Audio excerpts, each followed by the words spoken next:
大家好，我是郭怀莹。今天我要跟大家分享的是，谁是多杰雄登科切拉的法脉传承。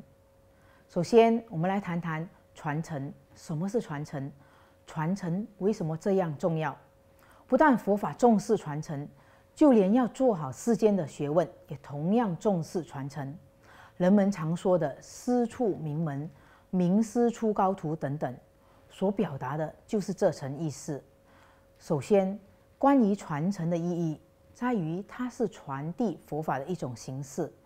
传是传授、传递，承是继承、领纳，由诸佛菩萨、祖师大德把清净的佛法传授给有缘弟子，弟子领纳继承，从而获得传承的加持力量。正是这样一脉相承、代代相传的传承，才使得佛法登登相续、源远流长。佛教的传承体系有很多，不过大致上可分为大乘、小乘和金刚乘三大传承。属于金刚乘的藏传佛教又可分为几个主要流派，即萨迦派、格鲁派、卡举派和宁玛派。值得一提的是，不同的传承没有孰高孰低的问题，每个流派都是同等的，每一个传承都能带领修行人最终通达证悟之路。总的来说，传承的作用就是能使佛法延续不断，从而保证佛法的完整纯正。只要传承不断，佛法就不会流失变质。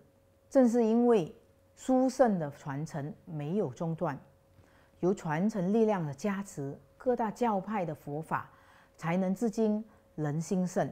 因此，佛法的兴盛与否和重不重视传承有很大的关系。说到清净和纯正的传承，一般都不建议将不同宗派的教义混合起来学习，这不仅会对初入门的修行人造成混淆，也可能导致修持的效果不彰。了解了传承的重要性，我们现在来认识科切拉精神导师尊贵的赞度古仁波切如何从他的根本上师至尊颂仁波切那里接受多杰雄登的传承。1984年，赞度古仁波切在洛杉矶遇见了他的根本上师颂仁波切。向来赞度古仁波切跟护法有很深的缘分，特别是吉祥天母和多杰雄登护法。无论如何，由于仁波切希望专精于一个护法的修持，他就请求颂仁波切赐予他一个护法，让他专注于一个护法的法门。颂仁波切告诉赞度古仁波切说，既然如此，我就将本身的护法赐予你。当时的赞度古仁波切心想，既然这个护法是上师所修持的，那么肯定也是适合自己的法门。就这样，赞度古仁波切从颂仁波切那里接受了多杰雄登修持法门。自此以后，仁波切就持续修持多杰雄登法门至今。接下来要让大家认识科切拉多杰雄登法脉传承里的传承祖师。这几位传承祖师将多杰雄登护法的传承一路从塔普莲花金刚传到帕蓬嘎仁波切、释迦仁波切、颂仁波切，再传给赞度古仁波切。赞度古仁波切再把这个传承传授给他弟子。首先要介绍大家认识的第一位传承祖师是塔普莲花金刚，他也拥有游历诸天宫的能力而闻名。有一天，他深入禅定时，来到了弥勒佛净土斗率天。他请求慈力主扎巴坚赞给他宣说多杰雄登的秘法、坛城以及其传承。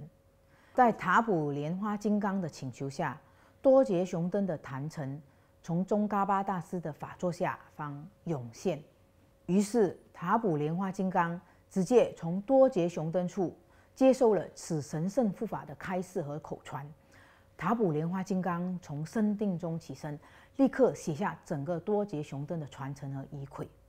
他将此殊胜法门传授给最亲密的弟子，著名的帕蓬嘎仁波切。帕蓬嘎仁波切是20世纪最伟大的佛教大师之一，同时他也是西藏其中一位最具影响力的上师。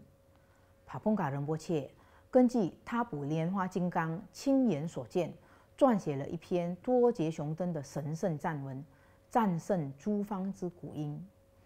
帕蓬嘎仁波切一生建树良多，最值得一提的是，多杰雄登法门在近代非常普及的其中一个原因，就是帕蓬嘎大师大力推广了这个法门，让多杰雄登成为格鲁派所有修行人的主要护法。最后，他将完整的多杰雄登法脉和其他珍贵的法门传授给最有威德和虔诚的弟子赤江仁波切。至尊赤江金刚持是位杰出的学者和辩经师。19岁那年，考取了一般人往往要用上20年才能考取的葛西学位。赤江仁波切的弟子无数，堪称为上师中的上师。为了完好地保留多杰雄登护法神圣的传承和教诲，赤江仁波切撰写了长篇的《愉悦如海护法之妙音》。这本书今天已经成为多杰雄登护法法门的完整记录。赤江仁波切这位当代著名的佛教大师，也将多杰雄登传承传授给所有现代的格鲁派大师，这当中也包括了赤江仁波切的亲近弟子宋仁波切。至尊宋仁波切是位备受敬仰的格鲁大师，他是一位伟大的学者。至尊第13世达赖喇嘛称赞美他过人的学识。宋仁波切的辩才更是非凡出众。这位以高正劲和神通著称的大师，在西藏人逃往印度时，正好是当时的西藏甘丹寺住持。在甘丹寺被轰炸的前3天，宋仁波切以神通预见了事件的发生，他下令所有僧人离开寺院。由于僧人人数众多，需要带走的物品更是不少，3天的时间根本就不足够。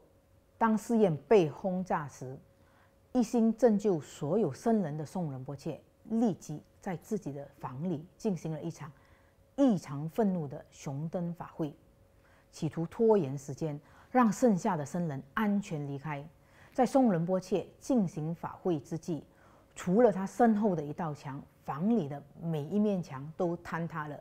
由此可见轰炸情况的严重程度。当所有僧人成功离开寺院后，他们看见一道强光从宋仁波切的房里射出，射向军营，并且导致轻微的地震。地震的发生不仅阻吓了敌军，同时导致敌军的武器蒙受损坏，轰炸行动因此暂停了好几个小时。最后一批僧人就趁此机会逃出了寺院。当所有僧人离开时，宋仁波切也在随从的陪同下跟着离开。由于当时进行了一场长时间的大法会，并且吸入了大量的浓烟，导致宋仁波切的声道受损，他的声音从此变得沙哑。宋仁波切是位享负盛名的高僧，他至今仍受到格鲁派无数人的敬仰。今天我们在克切拉修持的多杰雄登法门，正是从占杜古仁波切从他的根本上师宋仁波切处领受。接下来我们要谈论的是，在藏传佛教里信守誓约的重要性。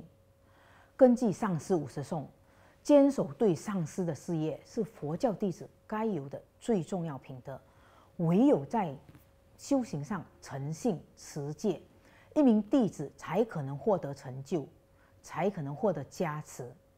诚信不仅在个人灵修成长上扮演了重要角色，它同时也确保教义不因为缺乏诚信而流失或变质，进而完整的传承下来。